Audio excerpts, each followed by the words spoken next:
Allez, on est toujours dans 100% Sarthe pour encore un bon moment jusqu'à 18 h en direct. On découvre en ce moment le pays de la Haute-Sarthe. On parlera du pays du Mans tout à l'heure. Et puis ce matin, vous avez pu découvrir les 3 autres pays sartois, puisque sur cette journée, on aura fait le parcours complet. On parlait des offices de tourisme il y a un instant, mais des hébergements du coup qui nous sont proposés, parce que même si on est sartois, puisqu'on parle essentiellement aux Sartois aujourd'hui, on peut quand même aller faire des choses originales, des lieux insolites, des hôtels sympas sur le territoire. Ah oui, tout à fait. Nous avons 4500 lits marchands, dont à peu près 60% en camping, avec 12 campings. Des campings plus ou moins importants, des campings qui font des lieux aussi un peu insolites. Nous avons, comment ça s'appelle, Donc sur le site de Sillé Plage notamment, Plage, oui. Où il est possible de louer une tente sur un des campings, ou de dormir en roulotte sur le second. Voilà, donc même sans être campeur, on dort dans une structure dure, en bois, mais avec une structure dessus en toile. Donc c'est toujours très dépaysant sur un site Sillé Plage qui est quand même assez dépaysant. Juste au bord du lac en plus, hein. Tout à fait. Voilà, c'est vraiment accessible. Oui. D'ailleurs, une partie du camping est réservée aux pêcheurs, puisqu'on a quand même une activité halieutique qui est aussi importante sur le territoire de la Haute-Sarthe. Donc oui, des sites en camping intéressants. Je pense également au site de Saint-Léonard-des-Bois qui est dans un écran de verdure qui est magnifique. Dans une boucle de la Sarthe. Oui, je pense également au camping sur Tény, en Champagne-Collinoise, où là, le camping dispose d'une piscine. Donc c'est toujours très agréable pour 1 ou 2 nuitées d'avoir cette qualité en termes de prestations. Je pense également au camping de Fresnay-sur-Sarthe, qui est au bord de la Sarthe, encore une fois dans un petit coin qui est très très joli sur Fresnay-sur-Sarthe. Donc voilà, des campings qui ont tous leur charme, tous leurs atouts, et qui peuvent vraiment permettre aux Manceaux, aux Sartois d'être dépaysés au cours d'une nuit, 2 nuits. Et en allant pas très loin. On peut voyager en allant pas très loin, ce qui est pratique quand on a un petit week-end. On parlait de Sillé-le-Guillaume, c'est un bon endroit pour se dépayser justement. Pascal Brulon s'y est rendu. Alors il faisait pas très beau quand il est passé, donc on découvre ça un petit peu sous la pluie, mais on va quand même découvrir tout ce qu'on peut y faire. Puis on montrera quelques images après de quand il fait beau, parce qu'il fait très beau parfois et c'est très sympathique. Allez-y, on est parti.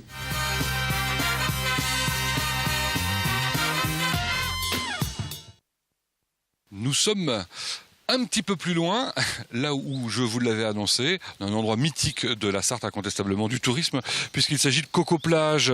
Bonjour Blandine Touzard. Bonjour monsieur. Vous êtes conseillère municipale, responsable du tourisme et de la culture. Exactement, voilà, je suis nouvellement élue, chargée de la culture et du tourisme. Auprès de Gérard Galpin, donc à Sillé-le-Guillaume, puisque Coco Plage, c'est Sillé-le-Guillaume. Et nous sommes dans un endroit que vous ne connaissez peut-être même pas, bien qu'étant des habitués des lieux, et pour cause, ce lieu, d'abord, il n'est pas ouvert pour l'instant au public. Non, il n'est pas ouvert parce qu'il est relativement dangereux, et vous voyez comme il y a du lierre partout, enfin il n'est pas du tout mis en valeur.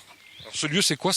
On dit un oppidum? On dit un oppidum, mais vraisemblablement, oppidum étant un terme romain, vraisemblablement c'est un château plutôt du XIIe siècle. Parce que avant le XIIe siècle, enfin avant le Xe siècle, on ne construisait pas en pierre dure. Donc il est visiblement plutôt du XIIe. Et alors cet oppidum, on a l'impression qu'il est effectivement entouré de douves. Il est entouré de douves. On ne sait pas du tout quelle était la destination de cet édifice. Était-il défensif? On ne sait pas du tout. Il n'y a aucune archive. Et la municipalité aimerait retrouver un petit peu le lieu, enfin les origines de ce château. C'est pourquoi le Capra est venu faire un tour récemment, je crois. Le Capra est venu la semaine dernière pour voir ce que cette association peut faire. Donc c'est une association d'archéologues qui a été assez intéressée par ce château. Alors nous sommes dans, on le rappelle, un endroit exceptionnel, particulièrement boisé, et pour cause, puisqu'on est dans une forêt domaniale. Exactement, c'est pour ça, d'où l'intérêt de savoir ce que ce château-là faisait en plein milieu d'une forêt. Alors, cette forêt, racontez-nous, c'est intéressant de connaître sa position entre la Sarthe et la Mayenne. Alors cette forêt est sur une arête entre la Sarthe et la Mayenne. Elle est orientée est-ouest et donc elle offre surtout des points de vue absolument magnifiques sur la vallée d'Orthe, entre autres, ou du côté de la plaine de Conly. Et c'est vrai que la parcourir, c'est toujours une joie et un plaisir à vélo, à cheval, à pied. Alors vous randonnez surtout à cheval? Surtout à cheval, voilà. Bon. Vous randonnez à pied? Oui, tout à fait. Je vous présente Clémence. Clémence qui reçoit ici les touristes. Oui, je reçois les touristes à la Maison du Lac et de la Forêt. Nombreux les touristes. On va se promener. Clémence, vous restez avec nous, Blandine Touzard évidemment. On va se promener pour découvrir. Enfin, découvrir, c'est un bien un grand mot parce que je pense que tous les Sartois sont au moins une fois dans leur vie passés ici. Oui, même plus d'une fois, je pense. En l'occurrence, heureusement, puisque c'est ce qui fait son succès. Alors, qu'est-ce qu'on découvre comme activité et quand? Alors, donc les activités, c'est essentiellement de Pâques à fin septembre. Donc l'activité principale, c'est bien évidemment la plage et les pique-niques, mais il y a aussi beaucoup d'activités à faire sur l'eau ou autour. Là, on peut voir les pédalos ou le bateau promenade, le Silus, qui fait le tour du lac. On peut faire également du canoë. On peut faire, il y a un manège japonais, un mini-golf, un parc d'aventure dans les arbres. Et bien sûr des restaurants, des bars, enfin tout ce qu'il faut pour passer de bonnes vacances ou un bon dimanche. C'est vrai, les restaurants, des bars, c'est important parce que ça veut dire que à tout moment, quelque temps qu'il fasse, on va dire, quelque température qu'il fasse, on a la possibilité de s'arrêter, de prendre une petite pause. Je disais Coco-Plage, ça vous gêne pas comme terme? Pas du tout, au contraire, je trouve ça amusant et en fait les gens connaissent Sillé Plage sous le nom de Coco-Plage, qui était le fondateur, enfin pas le fondateur, la première personne qui a un petit peu mis en valeur Sillé Plage, qui s'appelait Coco Richefeu. Et donc c'est pour ça qu'on l'a appelé Coco Plage. Voilà une anecdote intéressante. Qu'est-ce qui aujourd'hui fonctionne le mieux dans les activités? Toutes les activités fonctionnent bien. Après, c'est beaucoup en fonction de la météo, hein, bien sûr. C'est sûr que quand il fait pas très beau, les pédalos, c'est un peu compliqué. Ou quand il fait pas vraiment très chaud, les gens vont plus facilement aller faire du mini-golf ou des parcours dans les arbres. Et quand il fait vraiment chaud, c'est le pédalo, les voiliers. On a une école de voile en face. Alors vous avez toujours, j'imagine, des groupes aussi qui viennent? Oui, il y a beaucoup de groupes de jeunes, beaucoup de groupes de randonneurs également, ou de seniors. Enfin, ça marche bien. Ça fait partie vraiment de l'activité du site en hors saison et en semaine. Oui, parce que alors il faut dire que le site fonctionne quand même, est ouvert souvent dans l'année, même en hors saison. Alors le site est accessible toute l'année. Il n'y a pas de fermeture, donc on peut venir n'importe quand. Après, les commerçants ou la Maison du Lac ne sont pas forcément ouverts tout le temps. Du week-end de Pâques jusqu'à fin septembre, c'est ouvert tous les week-ends et certains jours en semaine s'il fait vraiment beau. Et l'été, c'est bien évidemment ouvert tous les jours jusqu'à tard le soir. Bon, on sait quelle est la fréquentation, je sais pas, le nombre de milliers de personnes qui passent chaque année. On a une idée ou pas? Sur le site en tant que tel, non, parce qu'il n'y a pas de moyen de comptage, vu que c'est un site ouvert avec plusieurs routes accessibles. Par contre, on a les chiffres de fréquentation de la Maison du Lac et de la Forêt ou des prestataires touristiques. Donc, les campings, par exemple? Voilà, les campings, les activités, ça permet de donner une idée de la fréquentation, mais on n'a pas de chiffre exact du nombre de personnes. Et on a des chiffres justement, donc du coup pour les campings ou la Maison de la Forêt, savoir un peu ce que ça représente? La Maison de la Forêt, les dimanches où il fait beau, en juillet, en août, ça peut aller jusqu'à 700 personnes par jour. Donc c'est quand même pas mal. Sacrée fréquentation, effectivement. Bon, bref, c'est un véritable atout pour une commune comme Sillé-le-Guillaume. Oui, tout à fait, c'est vraiment notre atout principal. Et le tourisme et la culture, parce que nous avons aussi un château magnifique à Sillé et qui demande à être mis en valeur aussi. Alors, vous parlez d'atout principal, vous parlez d'animation. Il y a effectivement quelques dates importantes, évidemment, à vivre.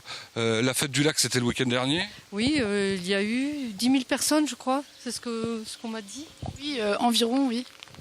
Ça a été un vrai succès, je crois. Et donc, vous avez tout au long de l'été des animations, mais je pense que Clémence vous en parlera Plus facilement. De la Les animations de l'été. Alors, on organise chaque jour en été des animations sportives. du catamaran, du canoë, du VTT, du tir à l'arc et de l'escalade. Et on organise aussi beaucoup de visites dans des fermes, chez des producteurs locaux, fait des randonnées pédestres avec l'association des randonneurs. On travaille beaucoup avec les acteurs locaux pour ces animations l'été. Bon, et il y a quelques dates importantes. Il y a un très joli hippodrome. Oui, vous avez 2 courses cette année. Donc une course le week-end d'avant le 15 août, donc c'est le dimanche. Et le 15 août, vous avez une course de poney. Et Il y a évidemment beaucoup de monde. Et je crois que ça va être très drôle. Là. Vous avez affaire à des enfants qui ont entre 10 et 12 ans, qui sont vraiment des acharnés. Bon, et puis comme vous le voyez dans la maison du lac et de la forêt, on découvre des produits du terroir. Ça sent très bon. Oui, ça sent les savons au miel. On travaille avec les producteurs locaux du pays de Ciel-Guillaume et de la Champagne-Collinoise, qui est notre partenaire. Donc on vend effectivement les produits des agriculteurs de ces 2 territoires. Donc notamment un apiculteur, on a un huilier bio à Neuvy-en-Champagne. Enfin, on a beaucoup de choses, voilà. Bon, on n'aura peut-être pas tout dit, mais on en aura dit beaucoup en tout cas. Merci de nous avoir accueillis. Merci à vous surtout. Et puis alors, n'oubliez pas, Sillé plage, Coco plage, comme vous voulez, c'est la même chose et c'est mieux sous le soleil, je peux vous l'assurer.